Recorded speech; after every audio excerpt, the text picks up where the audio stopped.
हमारे जीवन में कई घटनाएं होती है जो हमें चौंका देती है, अचंभित कर देती है। कुछ घटनाएं तो हमारे दिल में बस जाती है। ऐसा ही एक दृश्य है जो नदिया जिले के रानाघाट के माटकुमरा गांव में हुआ, जहां एक खास व्यक्ति ने पेड़ के ऊपर एक अनोखा गाछ घर बनाया है। हम सभी मानते हैं कि पेड़ ही जीवन है। हमारे जीवित रहने के लिए आवश्यक ऑक्सीजन हमें पेड़ों से ही मिलती है। पेड़ न केवल हमें ऑक्सीजन देते हैं बल्कि हमारे जीवन के लिए कई जरूरी संसाधन भी प्रदान करते हैं। इस पेड़ घर को इस तरह से तैयार किया गया है कि पेड़ को कोई नुकसान न पहुंचे। पहले यह घर पूरी तरह से पेड़ के सहारे बना था, लेकिन अब इसे लोहे की बीम से सहारा दिया गया है, जिससे पेड़ की सुरक्षा बनी रहे। बरसात हो या ठंड का मौसम, कई लोग इस घर में ठहर कर प्रकृति की सुंदरता का आनंद लेते हैं। दूर दूर से लोग इस पेड़ पर बने घर को देखने के लिए आते हैं। विभिन्न प्रकार के पेड़ों से घिरा यह गाछ घर ग्राम बंगाल के प्राकृतिक वातावरण को महसूस कराने में सक्षम है।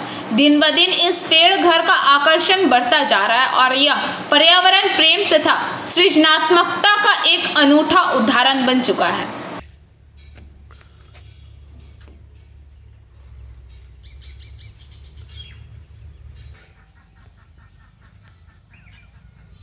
কি জন্য করলেন?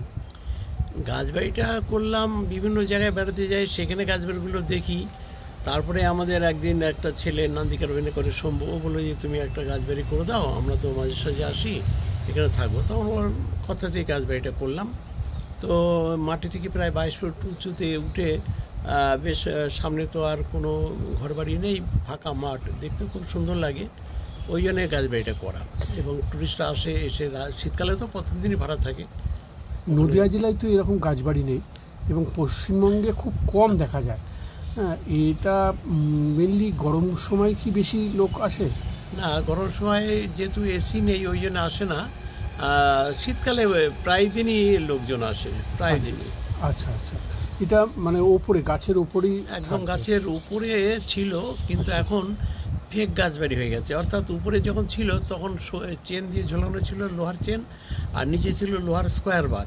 তো গাছের মধ্যে ওটা ঢুকে যাচ্ছিল, স্কোয়ার চেনটাও ভেতরে ঢুকে যাচ্ছিল, গাছগুলো নষ্ট হয়ে যাচ্ছিল। তখন গাছ থেকে নামিয়ে নিয়ে এসে ওই অবস্থায় নিচে ওই টাটার যে লোহার পাইপগুলো দিয়ে সাপোর্ট দিয়েছে। আচ্ছা, যার ফলে ওই একই উচ্চতায় আছে, কিন্তু গাছের সঙ্গে ঝুলে নেই। আগে গাছের সঙ্গে ঝুলে ছিল, গাছের মধ্যে ছিল। আচ্ছা আচ্ছা, এরকম দুটো আছে তো আপনার? এরকম দুটো আছে এবং লোকজনও আসে? হ্যাঁ, শীতকালে একদম প্যাকড আপ থাকে বলা চলে। কতটা জায়গার উপরে আপনি এরকম ভাবনা নিয়েছেন? আমার এখানে 4.5 বিঘা জায়গা আছে। এর উপরে আমার গেস্ট হাউস আছে। এখন এই প্রথম বিয়েবাড়ি ভাড়া হলো 53,000 টাকা, আমরা ভাবতেই পারিনি। আর গার্ডেন রেস্টুরেন্ট তো আছেই। এখানে আগে থেকে বললে আমরা খাবার করে দিতে পারি।